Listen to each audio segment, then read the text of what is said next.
So the work that JJK does in the community is they were built in 2000, and so for over 25 years they've been providing youth services in the form of after-school programs, athletics, as well as all-day summer camps. Over the past few years they've also opened a youth academy, K through 5th grade, which is a school here. We use athletics at the JJK Center as a hook, to bring our young people in hopes of exposing them to things they don't know they need to be exposed to, making sure they can read at grade level. So, as a part of our athletics, we have a curriculum called Winning in Life. And one of our principles is critical thinking or risk taking. So when it comes to agriculture and when on the food side of it, a lot of them first say, oh, I don't like zucchini. Then all of a sudden you do zucchini sticks. The principle of the day is risk taking. You take a risk. Now that all of a sudden they love zucchini.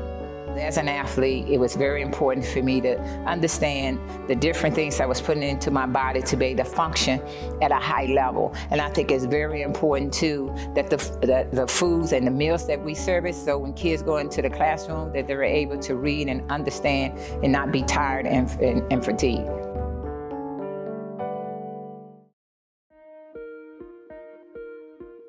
JJK Fan, it is an innovation center where we are focused on basically everything related to food systems.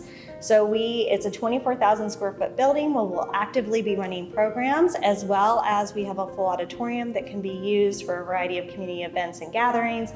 We have a teaching kitchen, we have a working lab, we have a maker's construction space, as well as active classrooms, of which the University of Illinois, through their 4-H program, runs programs, and the Donald Danforth Plant Science Center runs plant science education here.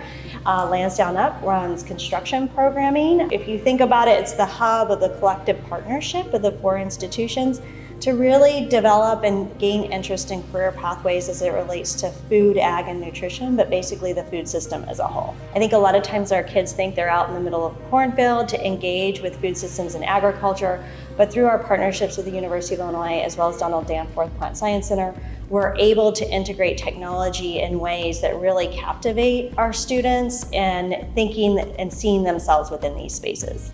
It's important to get youth involved within the food system so that they can be the decision makers of the future. But specifically, when you think of this community, 86% of the population live in what's designated as a food desert.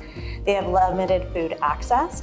But there's also, when you think of St. Louis, a budding ag tech industry, including bioscience, GIS, and we need our kids to have the access points and start as early as possible. One of the things that we did here is we worked with a researcher that's working on his PhD from Washington University, where he is studying the root architecture of 18 heirloom varieties of collard greens. In doing that, we were able to engage youth of all ages within his research, and I found that our kids, that really resonated with them in very meaningful ways, because collard greens are at every family gathering, whether it's Thanksgiving or Christmas. And as part of that work, we had interns, one of which now is graduating college and looking to go into data science in the plant science field. And she would credit some of that to really opening, a world to her that she didn't know existed previously. Timing is everything. There's a season, and even as a youngster growing up, I didn't even know that this could be possible. I didn't even know I could be in the position that I'm in today. And so being able to take all the lessons that others taught me and the energies that they poured into me, now as a gift back to other families, to our community, I can give it back. When the JJK Fan is successful in 3 to 5 years, what that looked like for me, that we would have an endowment to help sustain all the work that we're doing. The sustainability of all of this is very important, and that it would definitely outlive me, but more importantly, I want whoever is to take my place, that they will continue the mission and the vision that's already been laid out.